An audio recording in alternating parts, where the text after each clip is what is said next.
Joining me now is Barbara Duran of BD8 Capital Partners, and Victoria Fernandez of Crossmark Global Investments. Guys, Happy New Year. Barb, for 2025, same playbook? I don't know. Look for pullbacks, more volatility? Well, yeah, it's the question of the moment, isn't it? And I think what we've seen this year, we saw continual rotations as people tried to judge where we were in this cycle. And inevitably, even after profit taking in the Mag 7 or some of the big cap tech names, they always came back to that. I think you still have to be long a lot of these mega cap tech names simply because the earnings are there. This year, they're probably going to be an average 20%. Next year, 21%. So I think you've got to stay there. The big uncertainty right now, of course, is what happens with the new administration. How much will the tax cuts be? How much deregulation? And will that be offset by, high tariffs that could ignite, inflation a little bit more, or even if there's mass deportations, what does that do to both growth, and need to fill jobs and wage inflation? So I think, the market is going to wait to see that in terms of before they say, okay, we're going to rush into this economically sensitive and the cyclicals. We're going to wait and see. And I think but this week, there's been no catalyst. I think this is a thin trading week. I don't think this is predictive at all of what next year will be, but I think we're going to know a little more toward the end of the week. But I think it is pretty much the same playbook. And we've just got to wait and see. After the inauguration on the 20th, I think Trump, like Biden, who had a lot of experience, is going to come out hard charging. He knows, he's been there before, and I think he's got the game plan ready. So we're going to know pretty soon and judge likely impacts on some of the new policies. Okay. So, Victoria, what do you do? How long does it take to see what these Trump policies are going to be and what impact they're going to have? How soon can you start acting based on the knowledge that you're getting?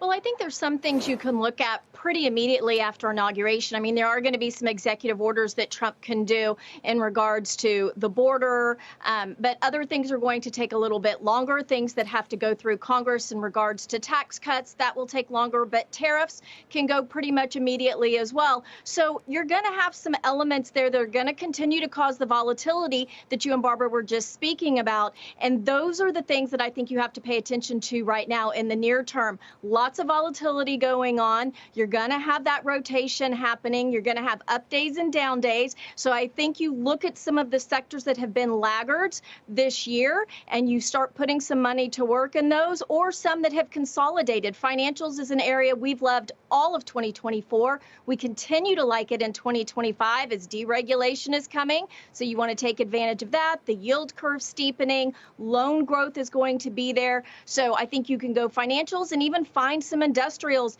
that have been laggards and put some money to work there. But I would be cautious because I think you're going to have quite a bit of volatility in the beginning of 2025. Let that play out, and then you can put your playbook to work later. Barb, what do you do with the AI trade, particularly those mega cap or larger companies like an NVIDIA that have done so well? Can you add to those, even throw Meta in there? Can you add to those with valuations being as rich as they are? Do you have to look elsewhere?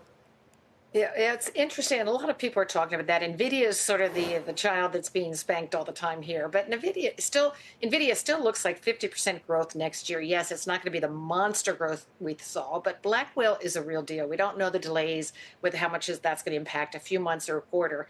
But NVIDIA is still, it's I think, a 34 times next year's earnings, which almost certainly will come up. So I still think that play is not over. This AI, it's like the internet. It's like a lot of the great tech names. It wasn't over in 2-3 years. It plays out for 8 to 10 years. So I think that names like that you still want to be involved in. But as we talked another time, there's the secondary plays or the second derivative plays, if you will, the software names. I mean, you've seen how well ServiceNow has done, Salesforce. Names like that or Snowflake. There's lots going on, and those names will get stronger, and there will be other names coming up. So I think in the software sector, and that's what there's been a lot of talk about, the M&A. Expectations M&A will pick up this year, and it certainly looks like it's going to happen. And that's, and depending, the Trump administration, there could be a lot more acquisitions than we've seen.